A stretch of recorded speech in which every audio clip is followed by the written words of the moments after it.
A very good afternoon. A very good afternoon to you, and many thanks for joining us on this afternoon of the 17th of Monday of April 2023. We're just in time for trending news, and remember you can watch us live across all our social media platforms and on YouTube as well. An afternoon where Kenyans are eagerly waiting for Eliud Kipchoge to grace the tracks of the Boston Marathon. Now, we kickstart our bulletin this particular afternoon with news from the Jomo Kenyatta International Airport, and the Kenya Airports Authority has closed the runway at the Jomo Kenyatta International Airport in Nairobi and suspended all incoming and outgoing flights following technical issues. The Kenya Airports Authority took these actions after an aborted takeoff by a Singapore Airlines cargo plane, which resulted from a bird strike. The plane heading to Amsterdam in Netherlands developed technical issues, and as a result, a plane heading to Nairobi from New York was diverted to Entebbe Airport in Uganda. Another plane en route to JKIA from Mumbai, India, was also experienced delays due to closure. Kenya Airports Authority, in its statement, advised passengers to contact their respective airlines to get an update on the status of their flights.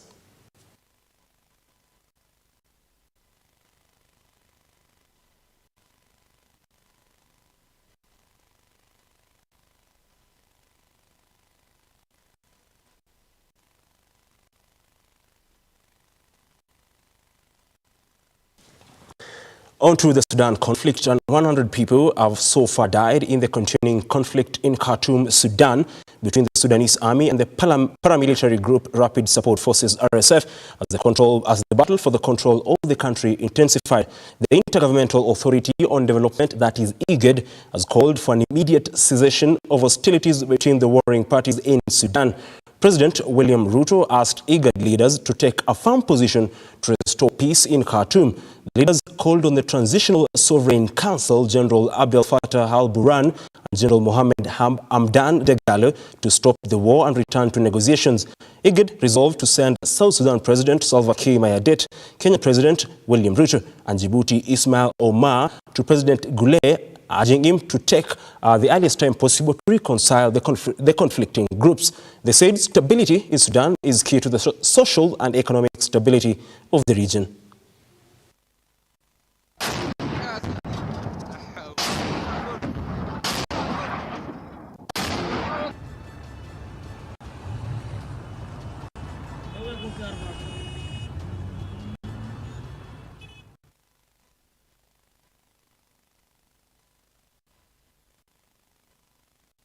Because of where we are and the real danger that Sudan faces today with the sporadic fighting, and therefore I have 3 suggestions to make. That number 1, as IGAD and as heads of state, that we ask for an immediate cessation of hostilities between the combatants. Number 2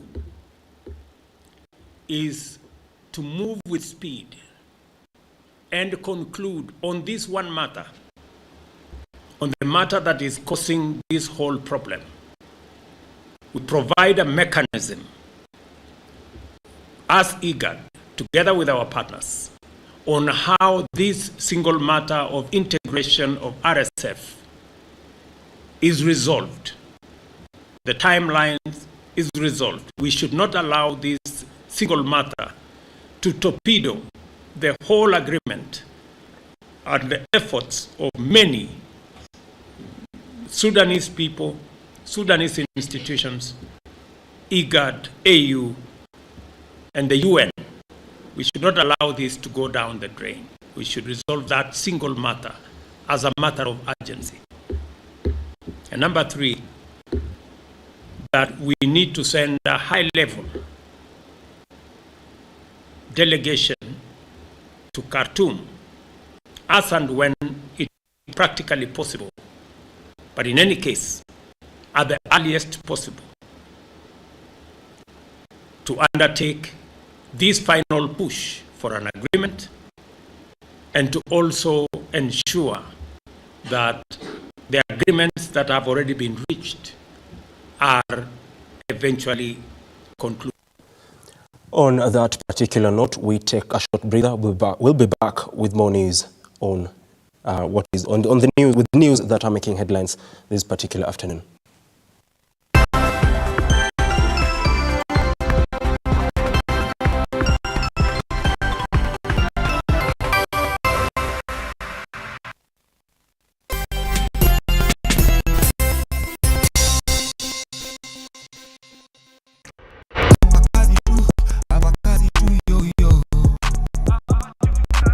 Yao ya mtu kazini ni dhahiri shairi. Through the grace of God, we manage because we be consistent. Peleka za kuruzuku familia zao ndicho kibogizo chao. Wakati mwingine wanakosa kazi. Hapa ndipo tunawapa nafasi kuangazia kwa kina. It doesn't get easier.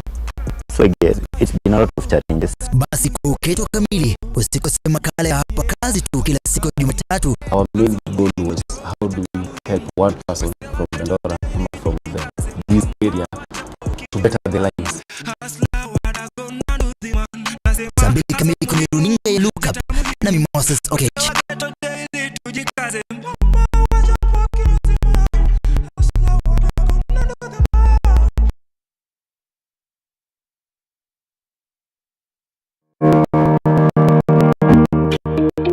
Hi, and welcome to Jenge Home.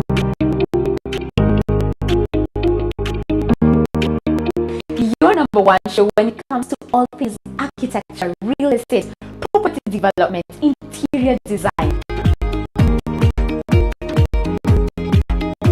You get it right here on Jenge Home. When the food is ready. You want something? Dinner is served. Yeah, let's go. Let's go.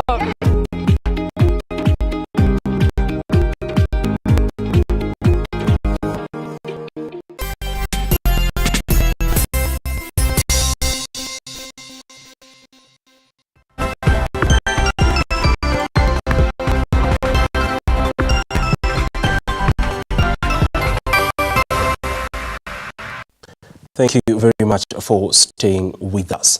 Now, 7 more people have been rescued at Shakahola Cult as leader and pastor of controversial Good News International Church, Paul Mackenzie, is set to appear in court.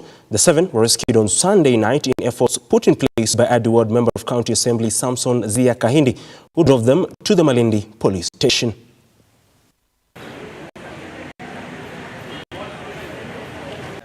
Kwa majina naitwa Mheshimiwa Samson Zia Kahindi, mwakilishi wa wadi ya Adu Magarini Constituency, Malindi Sub-County.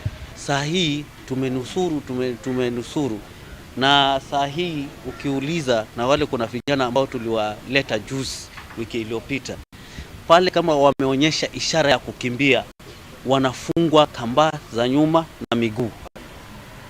Wakifungwa sasa wao kama pengine wanaweza kuninia hata kushikwa koo na kunyongwa na kumalizwa pale ndani.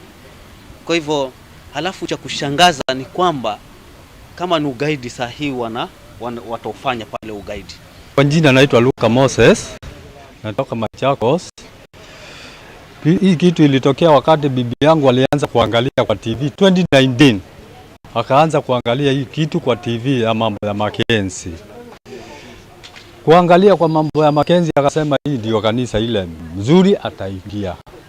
Wakati alienda nyumbani 2021-2022 akanipigia simu akaniambia ametoka huko na ametoroka, nilikuwa kibarua.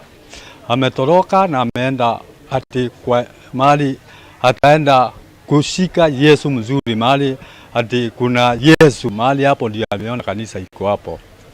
Sasa kutoka wakati huo bibi akatoroka na watoto 3.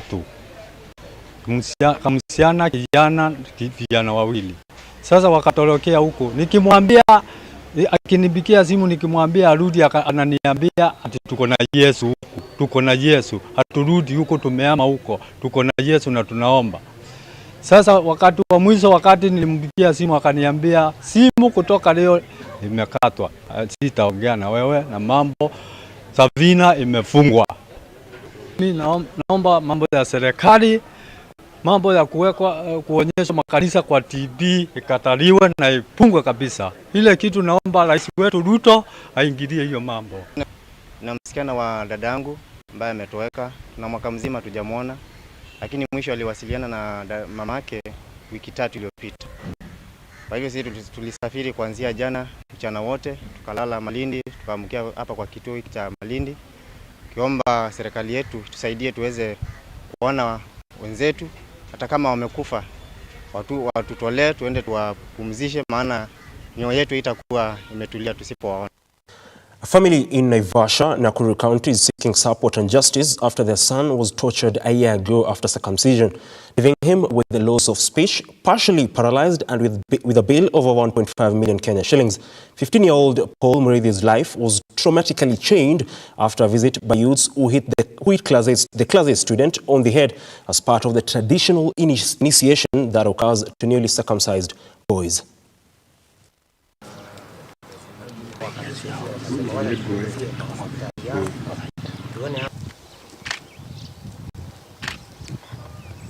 Wakati alipata na ile ajali ya wakati alitahili, alipigwa sana na ile wa vijana. Sana. Nilikuja kushughulika kwa nini walikuwa wamempiga. Mimi nikasikia ati alikuwa anataka afute bangi, masigara na kijana alikuwa anaenda kanisa. Sasa hakukubali hiyo maneno. Mimi hata wakati tuliingia huko sikuona mtoto tena. Ndio mtoto alikuwa hali mbaya. Mambo ya bill ama pesa yenye tulikuwa tumeongea 100 tuwekelee. Mimi hiyo hawakuuliza juu alipeleka huyo mtoto alikuwa hali mbaya. Alikuwa anasema hii mtoto tukishindwa na kufanya hivyo, huyo mtoto atatuacha. Sisi tunaweza taka usaidizi ndio mtoto maisha yake iendelee, kama ni therapy iendelee, afanywe therapy, kama ni hizo dawa juu zingine zilikuwa za misisi za nini dia muke tukashido. Kuna chakula alikuwa ameandikiwa special ndio apone haraka, tukashindwa kununua. Hiyo kliniki hatumpelekagi, lakini bado wenye walimpiga bado process iko DCI kutoka Nairobi tuko baka na barua yao. Barua ilituambia mtoto akipona asirudishe memory, mtoto atasema ni nani. Now, the Love and Peace Foundation CEO Julius Mutai has urged the youth not to forget the contributions which have been made by the senior citizens concerning a building of the nation. Speaking at Kiambaga village in Nyandarua County, Julius added that the youth should be committed in caring for the elderly in their vulnerable state of advanced years.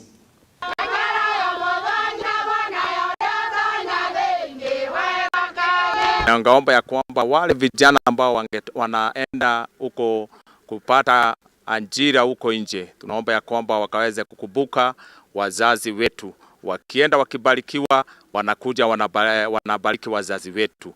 Mwito wangu ni ya kwamba wakienda huko kazi, wasisahau na wazazi, kwa sababu baraka inaanza na nyumbani. Na kitu ya maana ya kwamba ni vizuri kutafuta baraka kwa Mwenyezi Mungu na pia kwa mzazi. Katika Love and Peace Foundation tunafanya empowerment, kwa sababu wamama wengi hawana kazi na wengine hawana pesa. Kwa hivyo tunaanza kuwaelimisha maneno ya kutengeneza sabuni ya basoap, detergent, mafuta na pia ndio wajinue kimaisha. Shukrani vile mimi naona ni kwa sababu yale yote napigania ni haya vijana wetu. Kwa sababu sasa wakiwa hivi tutapoteza mambo ile baya vijana wetu kutoka kwa ile mambo baya na kurudi nyumbani kwa wazazi. Hii ni kitu ya maana sana kwanza kwangu hata kwa Kenya yetu mzima. Kwa sababu vijana wetu wamepotelea huko na huko, lakini wakiwarudia sisi watirudia tutawaambia vile wataka.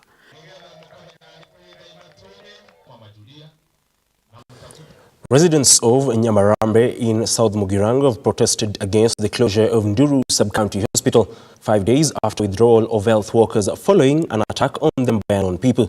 The residents claim they have been forced to travel long distances to seek medical services which used to be provided by the closed health facility.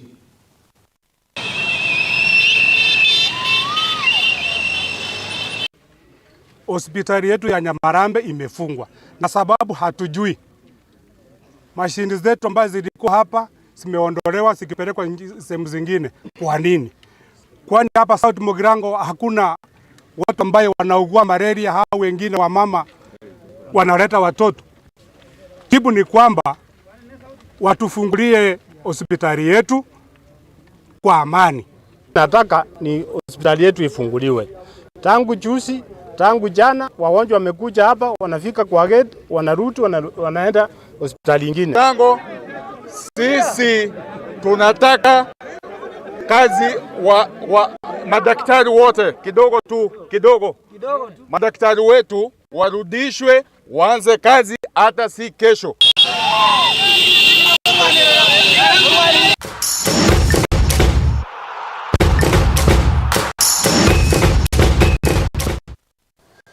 Now on to matters of sports and Olympic champion and seasoned gold medalist Eliud Kipchoge is on Monday participating in the